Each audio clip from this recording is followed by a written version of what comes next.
ارے کیا ہو گیا ہے، دیکھا بھالا لڑکا ہے، اور ویسے بھی کون لیتا ہے آج کل غریب اور یتیم کی بیٹی کا رشتہ؟ وہ تو بھلا ہو اس طارق کا جو اس نے خود رشتے کی بات کی ہے۔ کتنے پیسے دیے ہیں اس لفنگے نے آپ کو جو آپ یہاں اس کا رشتہ لینے آ گئی؟ شکل دیکھی ہے اس نے اپنی؟ میرا بس چلے نا، جوتی ماروں اس کے منہ پر۔ وہاں ہم زبیدہ آپا کے سامنے آ کر ایک دم پھٹ پڑی تھی۔ زبان سنبھال کر بات کرو لڑکی، اپنی اوقات دیکھی ہے تم لوگوں نے؟ گھر آئی رحمت کو ٹکرا رہے ہو، زبیدہ آپا نے بھڑک کر کہا تھا۔ ہم لوگ اپنی اوقات اچھے سے جانتے ہیں، اوقات تو آپ دکھانے آئی ہیں اپنی، 4 پیسے لے کر دین ایمان بیچ کر ایک گھٹیا لڑکے کو نیک اور شریف بنا رہی ہیں۔ ماہم کا غصہ 7ویں آسمان کو چھو رہا تھا، ایسا ہی کچھ حال ہانم کا بھی، لیکن وہ شوق تھی۔ ماہم تم چپ کرو اور اندر جاؤ۔ دیکھیے زبیدہ آپا، مجھے ابھی شادی نہیں کرنی اپنی بیٹیوں کی، اور نہ ہی مجھے یہ رشتہ قبول ہے۔ جب کرنا ہوگا میں آپ کو بتا دوں گی۔ آسیہ بیگم کی بات سن کر ہانم کی روح تک سکون اتر گیا تھا۔ ارے شادی نہ صحیح منگنی تو کر لو، سہارا ہوگا ایک، ویسے بھی اکیلی لڑکیوں کا یوں باہر آنا جانا اچھا نہیں ہوتا۔ انہوں نے ہانم کے کالج اور شام کو اکیڈمی جانے پر تانا مارا تھا۔ آپ اٹھیے اور نکلیے ابھی ہمارے گھر سے، ہمیں کوئی منگنی شنگنی نہیں کرنی۔ ماہم نے آگے بڑھ کر باہر کا دروازہ کھولا تھا۔ زبیدہ آپا کا منہ اس عزت افزائی پر غصے سے سرخ ہو گیا تھا۔ اچھا نہیں کیا تم نے آسیہ، بہت برا کیا، وہ آسیہ بیگم سے کہہ رہی تھی۔ اپنے گھر جا کر سوچیے گا اچھا کیا یا برا، بس ہمارے گھر سے جائیے۔ ماہم کے کہنے پر وہ ان سب کو، اور خاص طور پر ہانم کو جو ابھی کمرے سے باہر نکلی تھی، گھورتی جا چکی تھی۔ پتہ نہیں کیسے کیسے لوگ ہیں، منہ اٹھا کر آ جاتے ہیں۔ دروازہ بند کر کے ماہم بڑبڑاتی واپس کمرے میں چلی گئی تھی، جبکہ ہانم نے آسیہ بیگم کو گہری سوچ میں ڈوبا دیکھ کر ایک ٹھنڈی آہ بھری تھی۔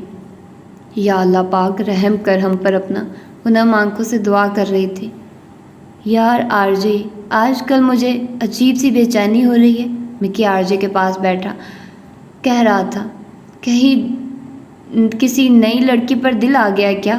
آرجے نے سگریٹ سلگاتے ہوئے پوچھا۔ نہیں، ایک پرانی ہے، بس دل کرتا ہے وہ مل جائے کہیں سے، اسے حاصل کرنے کی طلب بڑھ سی گئی ہے۔ اور آرجے نے مکی کی بات پر کہکا لگایا تھا۔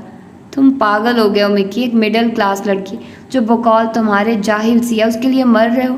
آرجے نے اس کا مذاق اڑایا۔ یار جاہل تو واقعی ہے، اس لیے تو کبھی ملنے نہیں آئی مجھ سے، اور عرصہ ہو گیا کبھی بات نہیں کی، لیکن پھر بھی دلکش بہت ہے۔ مکی نے اس کی تصویر کو ذہن میں لاتے ہوئے کہا جو اس نے اپنی کزن کے موبائل میں دیکھی تھی۔ اگر اتنی دلکش ہے تو جاؤ نا، گھر کا پتہ ڈھونڈو اور اٹھا کر لے آؤ اسے، آرجے نے پھر کہکا لگایا تھا۔ کچھ ایسا ہی کرنا پڑے گا، مکی خباثت سے ہنسا تھا۔ یار ویسے میرا تو اس لڑکی سے کوئی رشتہ نہیں، تم تو بڑے دل والے ہو، بھابھی کو چھوڑ دیا نکاح کر کے، مکی نے ایک آنکھ دباتے ہوئے کہا تھا۔ ویسے ماننا پڑے گا یار، موبائل تو اس کے پاس بٹنوں والا تھا، اور غرور توبہ توبہ، وہ خالص جاہلانہ قسم کے انداز میں بولا تھا، بالکل مکی والا انداز۔ آرجے کو اچھے سے یاد تھا کہ ہانم کے پاس اسمارٹ فون نہیں تھا۔ اس کی بات سن کر مکی کا چھت پھاڑ کہکا گونجا تھا۔ اوکے یار، ٹاپک چینج کرو، دماغ نہ خراب کرو۔ یہ کس کی جستجو رکھتی ہے الجھنوں میں مجھے، وہ کون ہے جو مجھے مل نہیں رہا مجھ میں؟ ایک پل کے اندر وہ واپس آرجے بن گیا تھا، جسے کسی چیز سے نہ فرق پڑتا تھا اور نہ کسی چیز سے دلچسپی تھی، لیکن نہ جانے کیوں ہانم کے ذکر پر اسے عجیب سی بے چینی ہوئی تھی، اور مکی کو کبھی بھی حیرت ہوتی تھی کہ آرجے میں ہانم کا مذاق کیسے اڑا لیتا تھا اس کے ساتھ مل کر، حالانکہ اس نے کبھی کسی لڑکی کو موضوع گفتگو نہیں بنایا تھا۔ آرجے نے سگریٹ کا ایک گہرا کش لے کر دھواں فضا میں اچھالا تھا، جبکہ مکی نے موبائل نکال کر دوبارہ سے وہ نمبر ملایا تھا جو اس نے کچھ عرصہ پہلے پیرس کے ریسٹورانٹ میں ملایا تھا، جو بن جا رہا تھا، لیکن خلاف معمول اس وقت اس نمبر پر بیل جا رہی تھی۔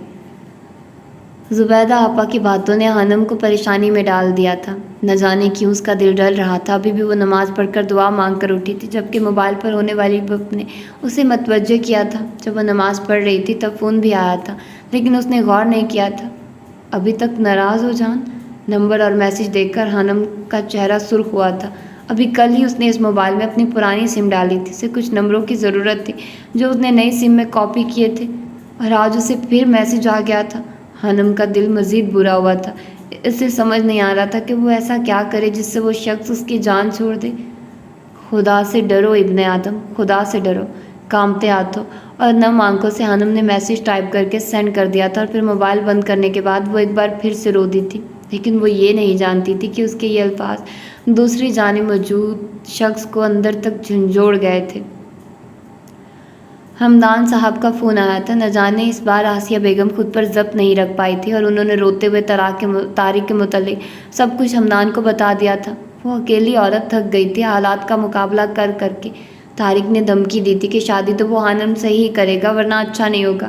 آسیہ بیگم کو روتا دیکھ کر سیٹھ ہمدان کا پارا ہائی ہوا تھا۔ ان کا دل کر رہا تھا کہ وہ ابھی اس لڑکے کو شوٹ کر دیں۔ آسیہ روئے نہیں اور میری بات غور سے سنو، جب تک میں ہوں نا کوئی تم لوگوں کو کچھ نہیں کہہ سکتا۔ آپ کب تک ساتھ دیں گے ہمارا؟ اس بات کا بھی لوگ غلط مطلب نکال رہے ہیں، آسیہ بیگم نے دکھی لہجے میں کہا تھا۔ میں ہمیشہ ساتھ دوں گا، بس تم ایسا کرو کہ مجھے ساتھ دینے کا حق دے دو۔ مجھ سے نکاح کر لو آسی، نکاح کر لو۔ جس بات کو کرنے کے لیے وہ اتنے دنوں سے الفاظ ڈھونڈ رہے تھے اور بات کرنے کی ہمت نہیں تھی، وہ آج ایک ہی پل میں کہہ گئے تھے۔ آسیہ بیگم کو لگا تھا کہ انہوں نے کچھ غلط سنا ہو۔ وہ حیرت سے منہ کھولے موبائل کو دیکھ رہی تھی جس سے ہمدان کی آواز ابھر رہی تھی۔ میں ہمیشہ ساتھ دوں گا، بس تم ایسا کرو کہ مجھے ساتھ دینے کا حق دے دو۔ مجھ سے نکاح کر لو آسی۔ آپ کا دماغ خراب ہو گیا ہے ہمدان، شرم نہیں آتی ایسی باتیں کرتے ہوئے؟ آسیہ بیگم بھڑک اٹھی تھی۔ آسیہ کا بھڑکنا بھی وجہ تھا۔ اپنے آفس میں بیٹھے ہمدان نے پریشانی سے چہرے پر ہاتھ پھیرا تھا۔ میری بات سنو آسیہ، یہ وقت بحث کرنے کا نہیں ہے، ہمدان نے اسے سمجھانا چاہا۔ مجھے آپ کی کوئی بات نہیں سننی، آپ نے یہ سوچا بھی کیسے؟ آسیہ روحان سی ہو گئی تھی۔ وہ جانتی تھی ہمارا معاشرہ کس قدر منافق ہے۔ اس سے وہ تمام اسلامی واقعات یاد آئے جب متعدد بار بیوہ سے نکاح معزز لوگوں نے کیے تھے، جیسا کہ غزوہ مؤتہ سے واپسی کا منظر ہے کہ حضرت اسماء بنت امیس رضی اللہ تعالیٰ عنہا مجاہدین کی واپسی کی خبریں سن رہی ہیں۔ اپنے پیارے شوہر حضرت جعفر تیار رضی اللہ تعالیٰ عنہ کی راہ میں آنکھیں بچھائے بیٹھی ہیں، اپنے بچوں کو بھی تیار کر لیا ہے۔ دور سے آہٹ کی آواز سنائی دیتی ہے، لیکن جب یہ دیکھتی ہیں کہ یہ جعفر رضی اللہ تعالیٰ عنہ نہیں بلکہ نبی پاک محمد صلی اللہ علیہ وآلہ وسلم کی ذات مبارکہ ہے، حضرت اسماء رضی اللہ تعالیٰ عنہ اندازے ہی سے سمجھ جاتی ہیں کہ ان کی زندگی کے ہم سفر، ہجرت کے ساتھی اور پیارے شوہر حضرت جعفر تیار رضی اللہ تعالیٰ عنہ ان سے بچھڑ چکے ہیں۔ یہی معاملہ ہمارے معاشرے میں ہوتا تو حضرت اسماء رضی اللہ تعالیٰ عنہ کو پوری زندگی بچوں کے ساتھ تنہا حالات کا مقابلہ کرنے کے لیے چھوڑ دیا جاتا، لیکن وہ نبی کریم صلی اللہ علیہ وآلہ وسلم اور ان کے تربیت یافتہ صحابہ کرام کا وسیع القلبی کا دور تھا۔ ایک مسلمان بیوہ کو کیسے ان حالات و جذبات کے دھکے کھانے کے لیے اکیلا چھوڑ دیا جاتا؟ یار غار غیر انبیاء میں سب سے زیادہ افضل شخص یعنی حضرت ابو بکر صدیق رضی اللہ تعالیٰ عنہ نے انہیں اپنی زوجیت میں لے لیا اور بچوں کو باپ جیسی گھنی شفقت اور محبت میسر آ گئی۔ اللہ نے انہیں ایک بیٹا بھی عطا فرما دیا۔ پھر کچھ عرصہ بعد حضرت ابو بکر صدیق رضی اللہ تعالیٰ عنہ کا وصال ہو گیا۔ حضرت اسماء بنت امیس رضی اللہ تعالیٰ عنہ نے غسل دلوایا۔ 2 دفعہ بیوہ ہونا ہمارے تنگ نظر معاشرے کے لیے تو انہونی بات ہے، لیکن وہ غیرت مند رجلان ان باتوں سے نا واقف تھے۔ مسلمان عورت کو فوراً معاشرتی دھارے کی زندگی میں ہم آہنگ کر لیا جاتا تھا تاکہ اسے تنہا نفسیاتی اور جذباتی جنگ نہ لڑنی پڑ جائے۔ اس دفعہ آگے بڑھنے والے غیرت کی پیکر کوئی اور نہیں بلکہ شیر خدا ابو تراب فاتح خیبر حضرت علی رضی اللہ تعالیٰ عنہ تھے۔ آپ حضرت جعفر رضی اللہ تعالیٰ عنہ کے چھوٹے بھائی بھی تھے، لیکن آپ نے صرف بھتیجوں کی کفالت ہی نہیں کی بلکہ فرزند ابو بکر کو بھی اسی محبت سے پالا جیسے اپنے بھتیجوں کو پالا۔ ایک ایسا معاشرہ تھا جو ایسی عورت کے حقوق کا بھی محافظ تھا۔ یہ سن کے رشک آتا ہے۔ ہم صحابہ کرام کے دور میں پیدا ہونے کی خواہش بھی کرتے ہیں، ان جیسا بننا بھی چاہتے ہیں، لیکن جب نفس پر زد آئے تو خاموشی کی چادر اوڑھ لیتے ہیں۔ بیوہ اور اس کے بچوں کو تحفظ دینا ایسا اس معاشرے میں رچا بسا کام تھا کہ اس کے لیے کوئی تقریر کرنے، کوئی مہم چلانے، کوئی حکمت عملی بنانے کی ضرورت نہیں تھی۔ اور ہمارا معاشرہ اور ہمارے رویے ایک اور پاکیزہ صحابہ حضرت عاتقہ رضی اللہ تعالیٰ عنہ کی مثال سامنے رکھنا چاہوں گا۔ پہلا نکاح حضرت عبداللہ بن ابو بکر رضی اللہ تعالیٰ عنہ سے ہوا۔ آپ رضی اللہ تعالیٰ عنہ بہت خوبصورت تھے اور اس جوڑے کی محبت عرب میں ایک مثال بن گئی تھی۔ حضرت عبداللہ بن ابو بکر رضی اللہ تعالیٰ عنہ نے ایک دن محبت میں آ کر اس سے عہد کروا لیا کہ اگر میں آپ کی زندگی میں وفات پا گیا تو آپ دوسرا نکاح نہیں کریں گی۔ پھر حضرت عبداللہ رضی اللہ تعالیٰ عنہ کچھ عرصہ بعد شہید ہو گئے، لیکن اس معاشرے میں بیوہ خاتون کو تنہا چھوڑنے کی مثال مہر العقل تھی، اس لیے بڑوں کے سمجھانے پر آپ نکاح ثانی کے لیے راضی ہو گئی۔ حضرت عمر رضی اللہ تعالیٰ عنہ جو آپ کے چچا زاد بھائی بھی تھے، انہوں نے حضرت عاتقہ رضی اللہ تعالیٰ عنہ کو اپنے نکاح میں لے لیا۔ کچھ عرصہ بعد حضرت عمر رضی اللہ تعالیٰ عنہ بھی شہید ہو گئے۔ عدت پوری ہونے کے بعد عشرہ مبشرہ صحابی حضرت زبیر بن العوام رضی اللہ تعالیٰ عنہ نے نکاح کا پیغام بھیجا اور اب حضرت عاتقہ رضی اللہ تعالیٰ عنہ ان کے نکاح میں آ گئے۔ کچھ عرصہ بعد حضرت زبیر رضی اللہ تعالیٰ عنہ نے بھی جامِ شہادت نوش کیا۔ آپ رضی اللہ تعالیٰ عنہ کے بارے میں عرب میں مشہور ہو گیا تھا کہ جیسے شہادت کی تمنا ہو وہ آپ رضی اللہ تعالیٰ عنہ سے نکاح کر لے۔ اسی مناسبت سے آپ رضی اللہ تعالیٰ عنہ کو شہداء کی زوجہ کہا جاتا تھا۔ اس عظیم مثال کا اپنے معاشرے سے مقابلہ کریے۔ اللہ اللہ، کیسا کھلے دل والا معاشرہ تھا، اور ہم اور ہمارا معاشرہ کیسا تنگ نظر اور گھٹن کا شکار معاشرہ ہے۔ ایسا معاشرہ جہاں بیوہ کو تنہا حالات کا مقابلہ کرنے کے لیے چھوڑ دیا جاتا ہے، جن مشکلات و مصائب کے پہاڑ مردوں کی نظروں اور دوسری عورتوں کے طعنوں کے ساتھ یہ خواتین زندگی گزارتی ہے، معاشرہ ان سے جینے کا حق سلب کر لیتا ہے۔ وہ یہ تمام واقعات سوچ کر افسردہ سی خاموشی اختیار کر گئی تھی، جسے ہمدان نے اچھی طرح بھانپ کر بات بدلی اور مخاطب ہوئے۔ اچھا یہ سب چھوڑو، میری ہانی بیٹی سے بات کرواؤ، مجھے ایک ضروری بات کرنی ہے۔ ہمدان نے بات بدلتے ہوئے کہا۔ وہ چاہتا تھا کہ آسیہ اس بات کا فیصلہ سوچ سمجھ کر کرے، کسی کے دباؤ میں آ کر نہیں۔ جی انکل، السلام علیکم، کیسے ہیں آپ؟ آسیہ بیگم نے فون ہانم کو پکڑا دیا تھا۔ وعلیکم السلام۔ بیٹا آپ نے لسٹ چیک کی؟ فرسٹ لسٹ میں آپ کا نام آ چکا ہے۔ اب یہ بتائیے کہ واقعی آپ پنجاب یونیورسٹی میں ایڈمیشن لینا چاہتی ہیں؟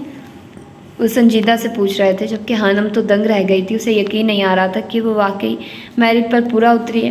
کتنے ہی پل وہ خوشی سے کچھ بول نہیں پائی تھی۔ بولیے ہانی بیٹا، وہ پوچھ رہے تھے۔ جی انکل، مجھے اسی یونیورسٹی میں پڑھنا ہے۔ اب مجھے کیا کرنا ہوگا؟ وہ پوچھ رہی تھی۔ کچھ نہیں، بس آپ نے کل تیار رہنا ہے، 12 بجے کے قریب میں لینے آؤں گا، پھر آپ کے ایڈمیشن کے لیے چلیں گے۔ وہ اپنی بات مکمل کر کے فون بند کر چکے تھے، جبکہ ہانم کا دل خوشی سے اڑ رہا تھا۔ وہ ایک دم جیسے سارے دکھ بھول گئی تھی۔ تم سے میں نے کتنی بار کہا تھا کہ ہارنا ہے جارڈن، تمہیں بات سمجھ کیوں نہیں آتی ہے؟ اینتھنی سر پر ہاتھ رکھ کے افسوس سے بیٹھے جارڈن سے کہہ رہا تھا۔ ہر وقت سر پر خون کیوں سوار رہتا ہے تمہارے؟ اچھے بھلے ٹھیک جا رہے تھے، اچانک تمہیں ہوا کیا تھا؟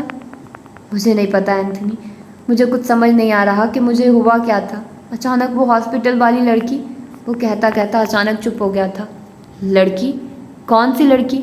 دیکھو جارڈن، اگر کسی لڑکی کا چکر ہے تو ابھی ختم کر دو، یہ لڑکیاں مردوں کو کمزور بنا دیتی ہیں۔ اینتھنی نے اسے سمجھایا۔ کوئی چکر نہیں ہے، مجھے کچھ سمجھ نہیں آ رہا کچھ، وہ چیخا تھا۔ اس سے پہلے اینتھنی کچھ کہتا، جارڈن کے موبائل پر آنے والی کال نے اسے متوجہ کیا تھا۔ ہیلو مسٹر جارڈن، کہاں ہیں آپ؟ آپ کی مدر کی حالت بہت نازک ہے، ان کا آپریشن کرنا پڑے گا۔ اگر آپ کچھ دیر تک پیسے لے کر نہ پہنچے تو ہم آپریشن نہیں کریں گے اور ان کا بچنا مشکل ہو جائے گا۔ ڈاکٹر کی بات سن کر جارڈن کے چہرے کی ہوائیاں اڑ گئی تھی۔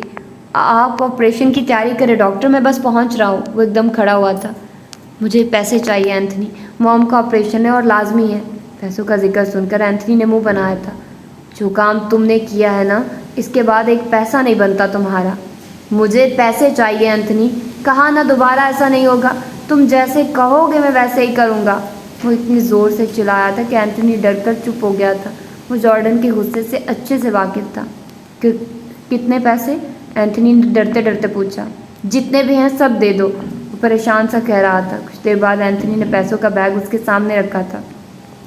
شام کو فائٹ ہے جو تمہیں ہر حال میں جیتنی ہے، سمجھ گئے نا تم؟ اینتھنی نے کہا تھا۔ ہاں، جارڈن اس بات میں سر ہلاتا پیسے لے کر باہر نکل گیا تھا۔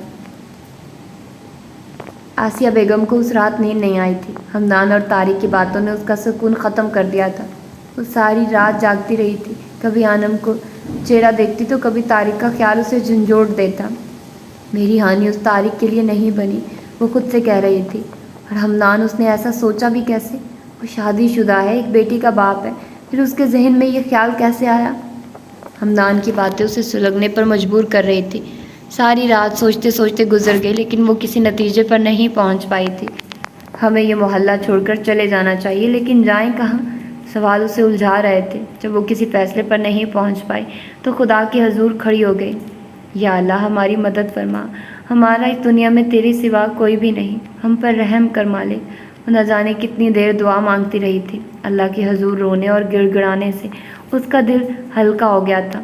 اسے یقین تھا کہ اللہ ان کی مدد ضرور کرے گا، بے شک وہ سننے اور جاننے والا ہے۔ جارڈن بیٹا، تم آ گئے میرے بچے۔ مارتھا نے تھوڑی سی آنکھیں کھول کر جارڈن کو دیکھا تھا، جو اس کا ہاتھ تھامے پاس بیٹھا تھا۔ ہم آپ ٹھیک ہو جائیں گی، میں پیسے لے آیا ہوں، آپ کا آپریشن ہوگا اور پھر آپ ٹھیک ہو جائیں گی، جارڈن نے نم آنکھوں سے کہا تھا اور اپنی ماں کے ہاتھ ہونٹوں سے لگایا تھا۔ نہیں، میں اب اور نہیں جی سکتی۔ ہم ایسی باتیں مت کریے، آپ کو جینا ہے، ہمارے لیے، میرے لیے، اپنے جارڈن کے لیے۔ وہ رو دیا تھا۔ میری بات دھیان سے سنو، مارتھا نے اپنی ٹوٹتی سانسوں کے ساتھ کہا تھا۔ تمہارا ڈیڈ؟ مت نام لے اس شخص کا موم، مجھے نفرت ہے ان سے۔ جارڈن نے ان کی بات کاٹی تھی۔ اس کے اندر اپنے باپ کے ذکر پر اذیت سی پھیل گئی تھی۔ نہیں بیٹا، تم سے بہت پیار کرتا تھا اور مجھ سے بھی۔ اگر وہ پیار کرتے وہ چھوڑ نہ جاتے موم۔ جارڈن کی آنکھوں سے ایک آنسو پھسل کر مارتھا کے ہاتھ پر گرا تھا، جسے اس نے اپنے ہاتھوں میں تھام رکھا تھا۔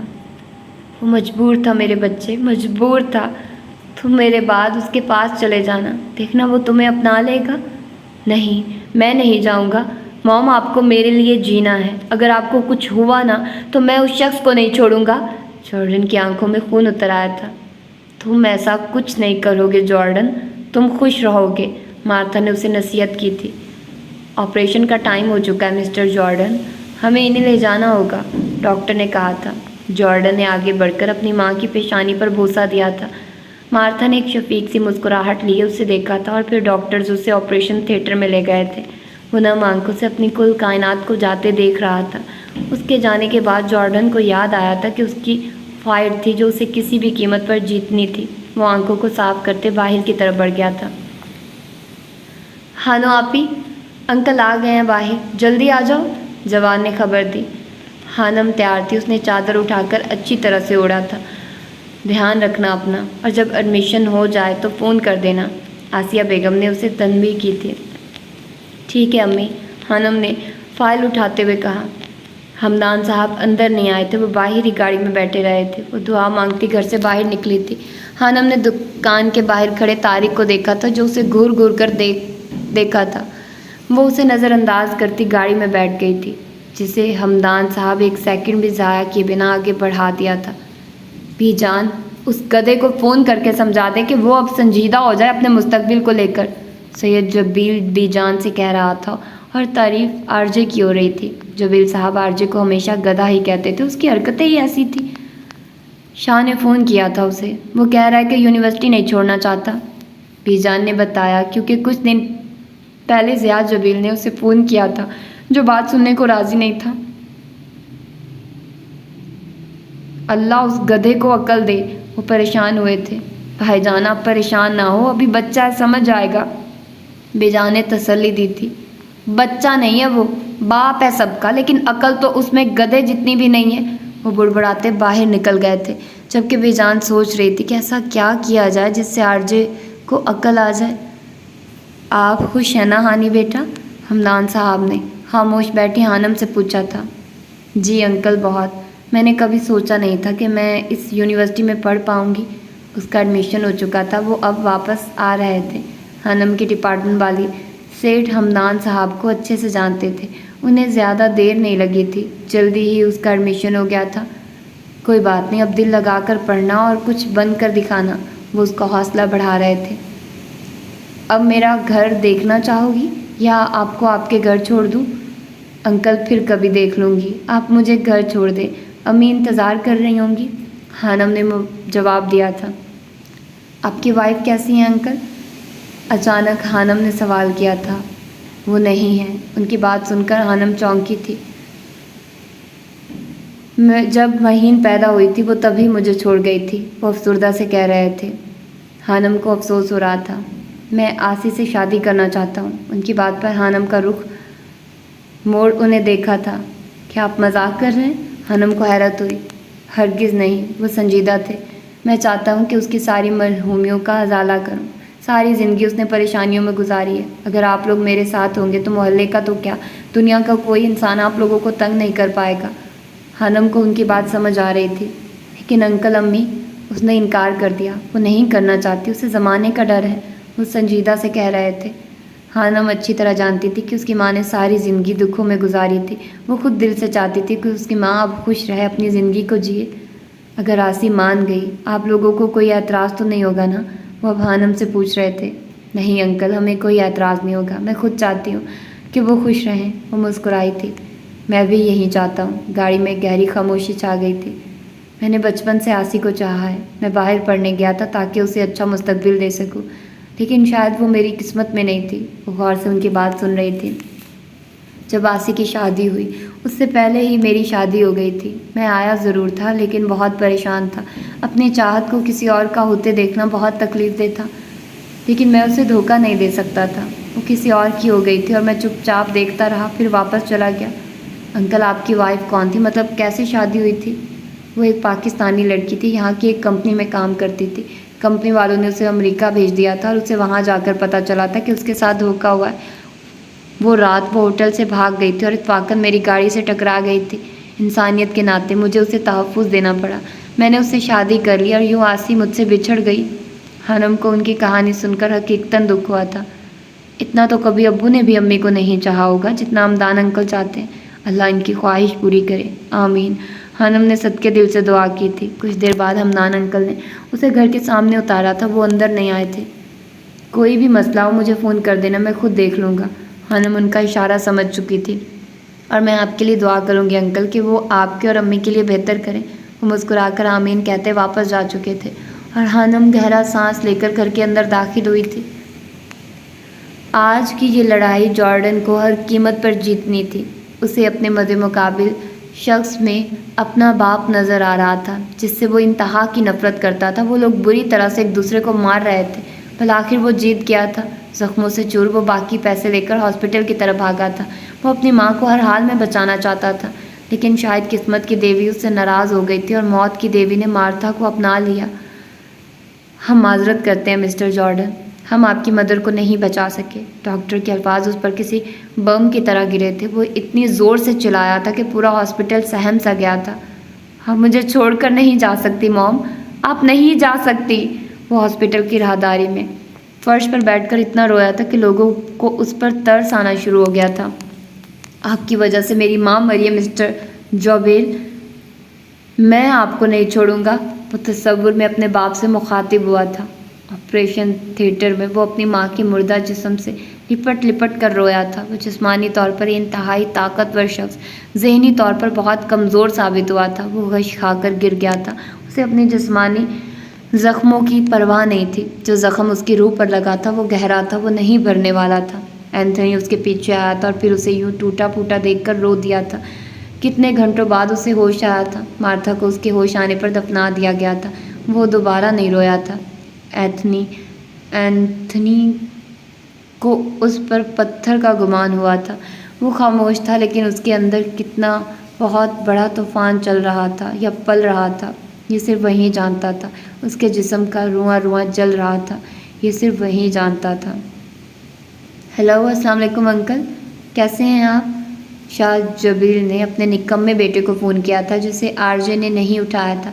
اب انہوں نے لینڈ لائن پر فون کیا تھا جسے مکی نے اٹھایا تھا اور آواز سن کر وہ تمیز سے بات کر رہا تھا۔ وعلیکم السلام، کہاں ہے وہ گدھا، الو کا پٹھا، دنیا جہان کا نکما شخص؟ وہ غصے سے پوچھ رہے تھے۔ مکی تو ان کے اتنے القابات پر اش اش کر اٹھا تھا۔ جی انکل، آپ کس کی بات کر رہے ہیں؟ مکی انجان بنا۔ تمہارے باپ کی، شاہ جبیل نے غصے سے جواب دیا تھا۔ مکی تو یہ جواب سن کر گڑبڑا گیا تھا۔